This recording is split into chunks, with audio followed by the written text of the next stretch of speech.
అరే పిచ్చిన డాష్లరా మీకు ఎందుకురా ఇవన్నీ మనకుండా కూర్చోవచ్చు కదా, మీకు ఎందుకండి ఇవన్నీ అవసరం లేని డెబిట్లో దూరి పరువు ఎందుకు పోగొట్టుకుంటారు? మీ పరువు పోతే పోయింది, ప్రభాస్ పరువు ఎందుకు తీస్తారు అసలు నాకు అర్థం కాదు. ప్రభాస్ ఏం చేశాడని అవసరం లేని డెబిట్లోకి ఆయన ఎందుకు తీసుకొస్తున్నారు? ఆయన జస్ట్ క్యారెక్టర్ చేశాడు అంతే. ఇక్కడ కృష్ణుడు గొప్పవాడా కర్ణుడు గొప్పవాడు అంటే పొయ్యి నాకు అశ్విన్ అడగండి అంతే, లేకపోతే మహాభారతం చదవండి, ఆ చాగంటి గారిది కానీ గరిప వాళ్ళ వీడియోస్ చూడండి, అప్పుడు మీకు అర్థమైంది. అవసరం లేని డెబిట్లో అవసరం లేని కటింగ్ వీడియోస్ తీసుకొచ్చి కర్ణుడే గొప్పవాడని డిసైడ్ చేస్తే ప్రభాస్ పరువు పోయింది. ప్రభాస్ జస్ట్ యాక్ట్ చేశాడు, ఆయన సంబంధం లేదు, ఆయన లాగమాకండి. ఇక్కడ కర్ణుడు అంటే ఎవరు? మహాభారతంలో ఉన్న క్యారెక్టర్. అర్జున్ అంటే ఎవరు? మహాభారతంలో ఉన్న క్యారెక్టర్. ప్రభాస్ ఆ పేరు మీద యాడ్ చేశాడు అంతే, ఆయనకేం సంబంధం రా? నాకు అర్థం కాదు. ప్రభాస్ ఫ్యాన్స్ అందరూ కర్ణుడే గొప్పవాడని డిసైడ్ చేస్తున్నారు ప్రతి ఒక్కడు. కర్ణుడు గొప్పవాడైతే అసలు ఎవడు గెలిచాడు యుద్ధం? మరి మహాభారత యుద్ధం ఎలా జరిగింది తెలుసా? 1,00,000 శ్లోకాలు ఉన్నాయి మహాభారతంలో, ఒక శ్లోకంలో తెలుసా? క్యారెక్టర్స్ తెలుసా? ఇవన్నీ మీకు ఎందుకు అసలు నాకు అర్థం కాదు. ఎవరైతే కోహనా మేధావులు ఉంటారో, ఆఫ్ నాలెడ్జ్ ప్రభాస్ ఫ్యాన్స్ ఉంటారో వాళ్ళంతా నేను మాట చెప్తున్నా. ఇప్పుడు బాహుబలి రిఫరెన్స్ తీసుకున్న బాహుబలి టీలో ఒక నిండు సభలో జనం అందరూ చూస్తున్నాక ఒక ఆడదాన్ని అవమానించాడని చెప్పేసి, అంటే తన భార్యని అవమానించాడని చెప్పేసి బాహుబలి ప్రభాస్ గారు ఏమంటారు? తల నరకేస్తారు కదా. అదే సీన్ రిఫరెన్స్గా మీరు మహాభారతంలో ఉన్న ద్రౌపది వస్త్రాపహరణం చూడండి.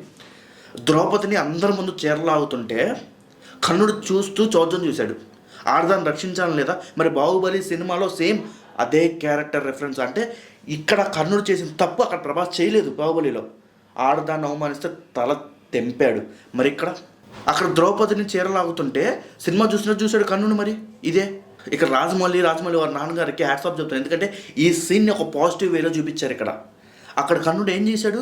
చౌద్యం చూశాడు, సినిమా చూశాడు, చీరలాగుతుంటే. పైగా ఎవరైతే చీరలాగారో వాళ్ళకి సపోర్ట్ చేశాడు కర్ణుడు. ఎందుకు చేశాడు? అప్పుడు తెలియదు ఆడదాని చీరలాగుతుంటే నిండు సభలో కాపాడాలని తెలియదా? ఇక్కడ నిండు సభలో తల నరికాడు బాహుబలిలో. అక్కడ నిండు సభలో ప్రభాస్ ఏం చేశాడు అంటే, కర్ణుడు మీరు ప్రభాస్ అని చెప్పుకుంటున్నారు కాబట్టి చెప్తున్నా, ఏం చేశాడు? చౌద్యం చూశాడు. ఇంకా ముందుకెళ్ళి ద్రౌపదిని అవమానించాడు. దాసికి ఎంతమంది యజమానులు అన్నాడు, అంటే ద్రౌపదికి ఎంతమంది భర్తలు అని అన్నాడు. అవమానించడం కాదా మరి అది? సో ఇందులో ప్రభాస్ గారికి సంబంధం లేని ఇష్యూ ఆయన తీసుకురామని ప్రభాస్ అమ్మాయికి మీకు దండం పెడుతున్నాను. అండ్ ఇంకో విషయం ఏంటంటే, మహాభారతాన్ని క్వశ్చన్ చేసే రేంజ్ మంది కాదు, మన స్థాయి అది కాదు.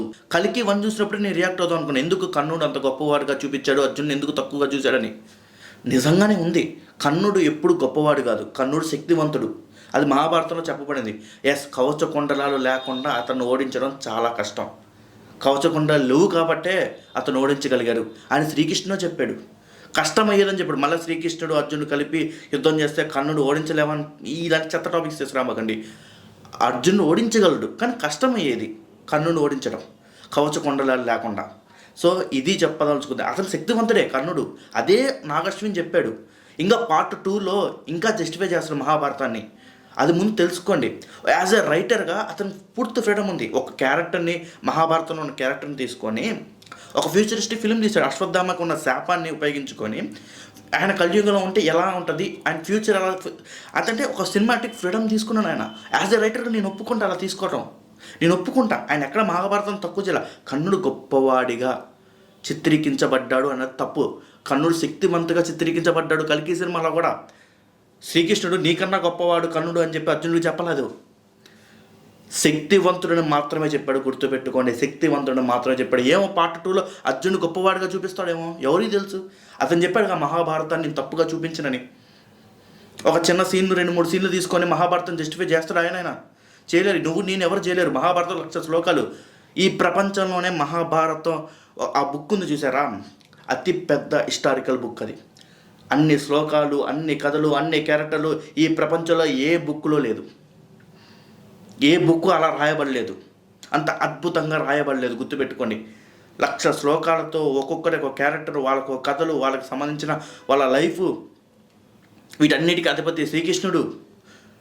ఇలాంటి బుక్ ఈ ప్రపంచంలో ఎవడు రాయలేదు. This is the one, this is the last.